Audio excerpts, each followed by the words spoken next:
Eu vim para cá, eu estava com 6 anos, né? Tanto era pasto quanto era roça. Roça de algodão, de amendoim, essas coisas. Então, aí meu pai não conseguia pagar o aluguel, né? Que era muito difícil por causa dos filhos, né? Aí ele cedeu a casa pra gente, né? Na época, né? Aí ele falou, não, seu Luiz, vai morar lá, que lá o senhor não precisa pagar aluguel, né? Irmão, nasceu 2, né? Nasceu a Adriana e nasceu o Carlos, nasceu aqui, que já é falecido. O Carlos já é falecido, né? Que nasceram aqui. Fora os netos, né? Também que foram nascendo, né? Aí veio os sobrinhos morar, né? Uma disputa que já dura décadas, coloca frente a frente famílias que lutam pelo direito de moradia e a justiça que decide o destino de um terreno ocupado há mais de 50 anos. No local, vivem hoje dezenas de famílias. Elas dizem não ter invadido o terreno, e sim que a área foi cedida há décadas. Na primeira casa construída vivia Luiz Ramos, o patriarca da família. Após sua morte, os filhos e netos seguiram ocupando o espaço. Sônia, filha de Luiz Ramos, mostra para nossa reportagem o terreno e quantas famílias moram ali. Mora minha irmã, né, o marido e um sobrinho que tem 22 ou 23 anos. O meu tio Celso, que está com 73 anos, né, ele já está de idade. Essa aqui mora a Fernanda, né, que é uma sobrinha minha, né, ela é a filhinha dela. Aqui mora um sobrinho, né, a esposa e 2 filhos, né, nessa casa aqui, né. E o meu irmão, né, que esse também, ele veio aqui bem pequenininho, ele veio morar pra cá bem pequenininho, né. Aqui mora minha sobrinha, né, minha sobrinha que tem os 2 filhos. E essa igreja?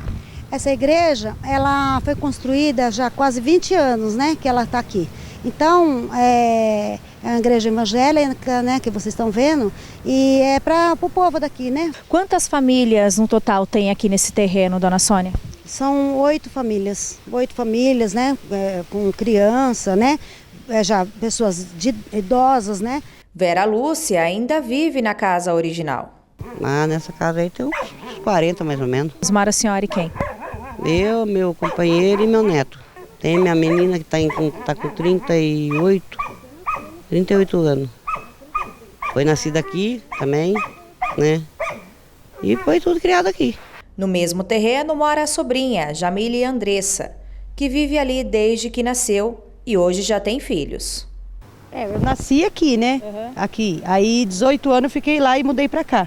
Quantos anos você tem agora? Eu vou fazer 35. Adriana Ramos, também filha de Luiz, mora no terreno desde a infância. Eu nasci aqui, né, nesse lugar. Aí eu morava do lado de lá, só que aí eu passei para cá. Então faz 51 anos que eu tô aqui. Ao lado, mora sua filha, Luíse, com o marido Matheus, que trabalha como catador de material reciclável.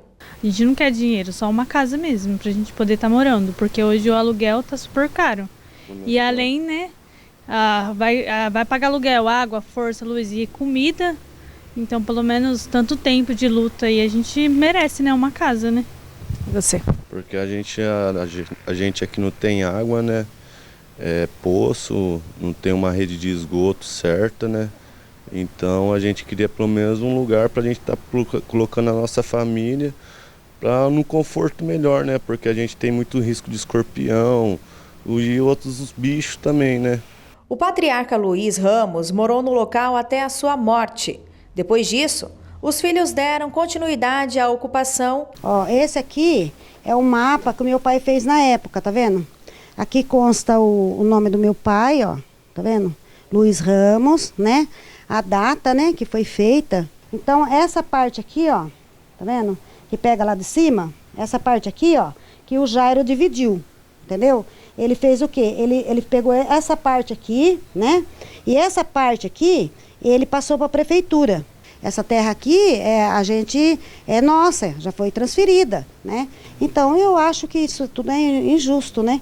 Com a gente, sabe? O que ele tinha acordado com vocês referente a essa documentação? Ele chegou com essa documentação e falou o que para vocês? Ele falou assim, Sônia, vamos fazer um acordo então? E aí a gente foi para assinar. E no dia eu não tive acompanhamento de um advogado, né?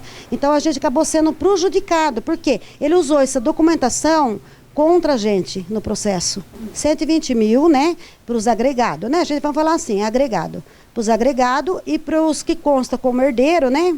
Assim, que a gente consta como herdeiro, 270 mil. daria para a gente resolver algum problema, né? Arrumar uma casinha melhor, né? Sair dessa situação, não ficar com medo, porque a gente fica muito preocupada, né? Com as pessoas que moram aqui. Então, o que a gente fez? Aceitou o acordo, né? Sem querer, tinha 30 dias para pagar, a partir do momento que... Pagando, aí teria um prazo de 3 meses. A gente teria um prazo de 3 meses para desocupar a terra, né? E a gente aceitou, mesmo sabendo que a perca ia ser grande, a gente aceitou, por quê? Por causa da situação, né? Por causa da situação que está complicada, né? Para todos, né? Passou os 30 dias? Nada. Aí ele veio assim com conversa que o juiz não homologou e não tinha como pagar a gente e fazer nada. Mas ele usou esse documento contra a gente. O processo já foi negado em primeira instância em Americana e também em São Paulo. Agora segue para análise em Brasília. O advogado da família, Dr. Marcelo Alves, está à frente da ação e explicou o histórico da ocupação e o atual andamento do processo. Em 1988, a União Operária, isso então depois de 24 anos, a União Operária, ela ajuizou uma reintegração de posse, o qual teve a extinção dessa ação sem a resolução do mérito por falta de notificação extrajudicial. Ela pediu a reintegração de posse desse imóvel, mas também se alegou o uso capião nessa época. No início da década de 90, por volta de 92, foi enviada uma notificação extrajudicial da União Operária para o senhor Luiz Ramos para que ele devolvesse esse imóvel. E, obviamente, juridicamente falando, ao pedir esse imóvel de volta, se acaba o comodato, porque, obviamente, você está pedindo o imóvel de volta, ou seja, acaba esse empréstimo. E depois disso, a União Operária nada fez até 2006, quando fez uma doação para a prefeitura. A União Operária de Americana, que atualmente reivindica o terreno, diz que o senhor Luiz Ramos era comodatário, ou seja, usava a área por empréstimo gratuito. O processo seguiu até 2023, quando foi sentenciado em primeira instância pela improcedência e, obviamente, foi levado à segunda instância, o qual foi julgado recentemente como improcedente em segunda instância. Alega-se, a principal tese jurídica, a principal fundamentação do juiz de primeiro grau e segundo grau é que o comodato ele não se acaba com a notificação extrajudicial. Mas a família contesta a validade da assinatura e diz que nunca houve contrato reconhecido em cartório.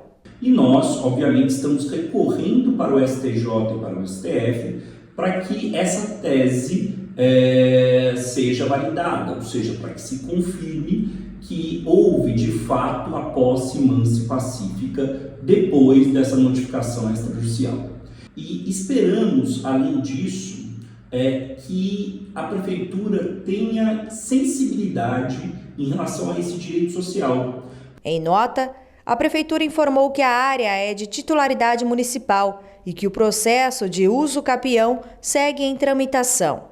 Caso a decisão de segunda instância seja mantida, as famílias terão que desocupar a área. A gente não é invasor, né? A gente entrou aqui e cuidou dessa terra como se fosse da gente, né? Então você vê que só a família mora aqui. A situação é ainda mais delicada porque no terreno não há barracos, mas casas de alvenaria construídas com esforço e dedicação. Moram ali crianças e idosos trabalhadores, famílias inteiras que dizem não ter para onde ir. Não é que a gente quer os milhões não que vale a terra, porque a terra é milionária, mas a gente não quer os milhões da terra, a gente só quer resolver nosso problema. Jairo Azevedo, presidente da União Operária, disse que não comentará o caso fora dos autos, pois o processo ainda está em tramitação judicial. Então, a luta minha é muito grande. A minha luta vem mais de 30 anos nessa terra.